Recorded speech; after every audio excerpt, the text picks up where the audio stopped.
Good evening, ladies and gentlemen. My name is Jason Prock.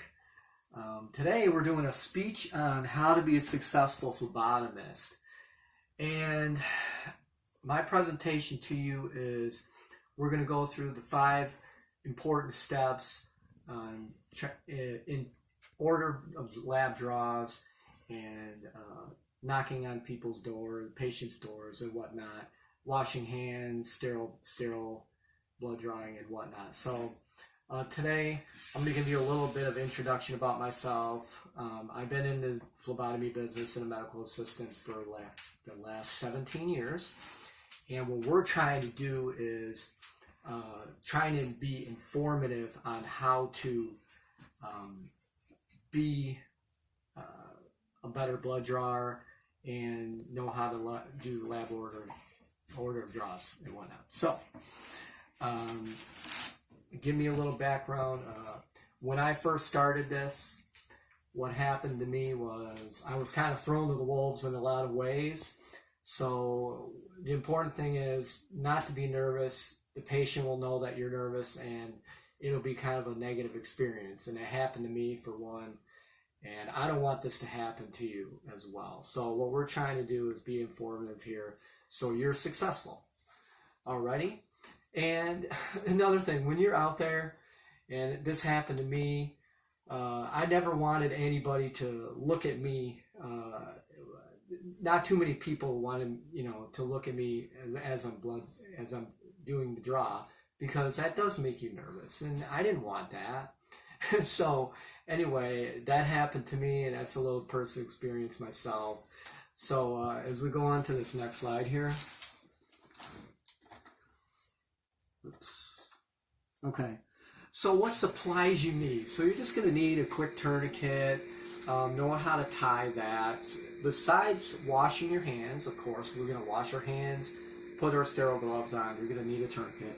We're going to need the correct needles. There's 21, 23, and 25 gauge needles. The 21 meaning the largest and the 25 being the smallest. Preferably, I use the 23 gauge because it's easier to gain access to the vein, and it comes in a little bit slower than a 21, but you're not going to blow the intravenous vein. So, you're going to need a needle hub, your gauze and alcohol solution. So you want to make sure you have the proper solution as well.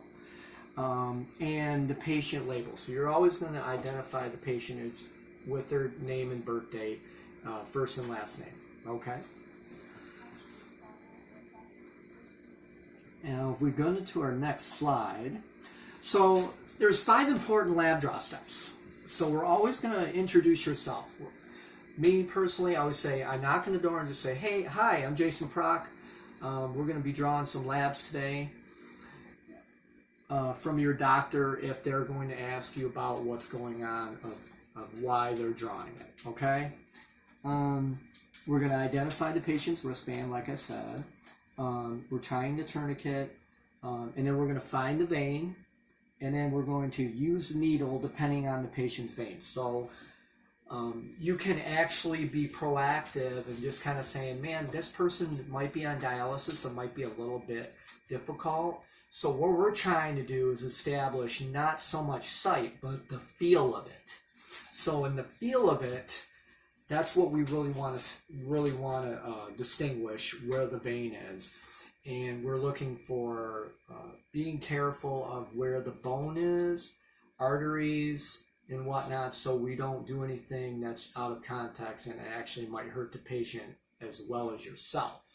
So an experience of this would be, if you're looking at it, if you're the patient and you're coming in to a doctor's office and you're saying, you know something, you're going to notice the patient care tech or the medical assistant that could be nervous. They could actually kind of deter you of getting your labs drawn if you're getting a physical or whatnot. So you don't want that. You want them to come to you with a confidence and saying, hey, listen, this guy or this lady knows what she's doing. And that's so important as we go into this next slide as well, and confidence on both ends, not just for a successful phlebotomist, but actually take your blood as well. So let's move on to this next slide. So the most common blood tube testing, you're going to have order blood draw. So working in the lab, you're going to work with the ER, and a lot of doctors, they test for blood cultures, an infection for blood, fungi, and sepsis, which actually can be life-threatening. So again, we want to know about that, and as well as blue. We have an order of blood draw with blue coagulants, testing for blood clots. We're going to test for those as well.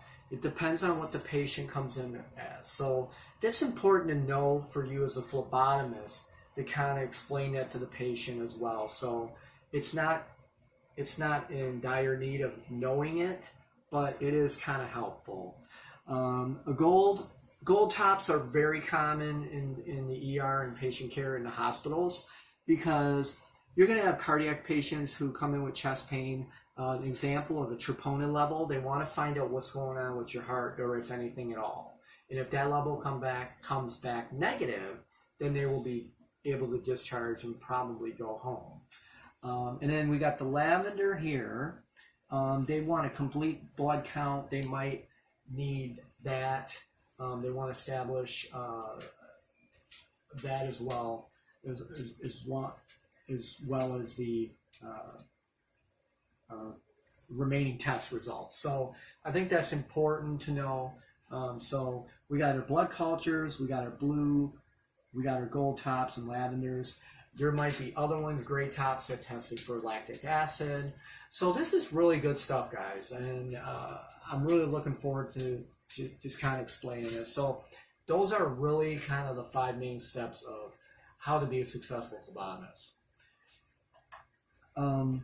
So the references here, I just want to kind of show you MLabs at U of M, EDU, and the NCBI. A lot of stuff on prepping the patient, alcohol solutions, and order of lab draws. So again, this is my video for an informative speech, and take care of yourself, guys, and thank you again.